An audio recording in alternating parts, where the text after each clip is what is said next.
This is a CBS News Detroit update. Good morning, I'm Chris Ledeen. Here's a look at some of the stories we're following on this Monday morning.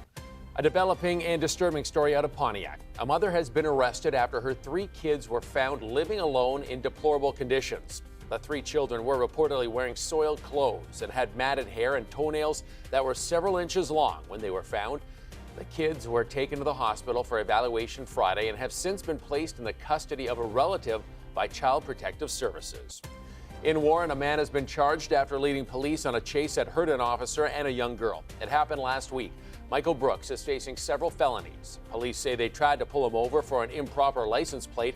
They say he sped off, ran through a red light, and hit 2 other cars at 8 Mile and Mound. All of this while his 12-year-old daughter was in the car. That officer needed surgery for his injuries.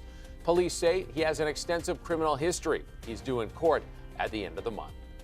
Hundreds of air traffic controllers were reportedly fired by the Trump administration. According to the union representing the workers, the employees fired were still in a probationary period. An exact number of firings are not known at this time. The union says the workers started getting notices on Friday. Attorney General Dana Nessel filing another lawsuit against the Trump administration. It's over the ban on transgender people joining the military. Nessel joins 20 other attorneys general in filing a briefing calling the ban unconstitutional and discriminatory. Arguments will be heard in Washington, D.C. later today. There's a traffic alert to be aware of. Starting Friday, MDOT is closing I-696 westbound from I-75 to Losser Road. It comes ahead of the Restore the Ruther project, which starts March 1st. That will shut the highway down for 2 years. Starting Friday, electrical work and inspections will be completed. There will be detours to southbound I-75, to westbound M8 or Davison Highway. After that, you can go northbound on the Lodge to westbound I-696. Right now, let's check in with meteorologist Troy Bridges to see how it's looking out there on this Monday morning.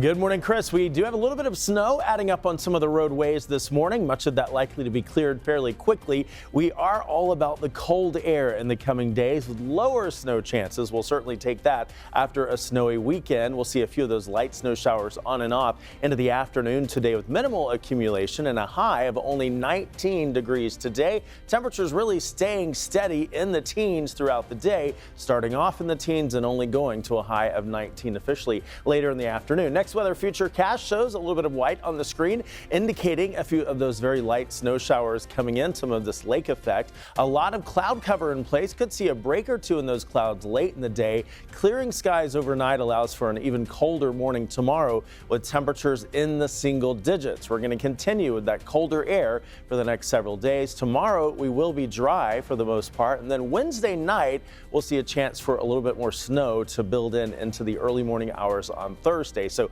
today, tomorrow, and Wednesday, not seeing much snow until Wednesday night. Only a few light snow showers today, but highs look like this into the afternoon. 17 in Lapeer, 18 in Pontiac, 20 in Ann Arbor. Warming as we head out the door into the afternoon today in Mount Clemens to 21 degrees and Port Huron at 18. The next 7 days, no weather alert days in store. In fact, tomorrow expecting more sun, but look at those temperatures. Much colder than we've seen over the past few days. A high of only 19 today, 17 on Tuesday, 19 on Wednesday. In the next couple of mornings, single-digit actual temperatures. And Chris, there's a warm-up going back to the upper 20s by the end of the week. Back to you. Oh, can't wait for that. Thanks, Troy. That's your headlines. We'll be back later covering stories that matter to you on air and streaming on the CBS News app and Pluto TV.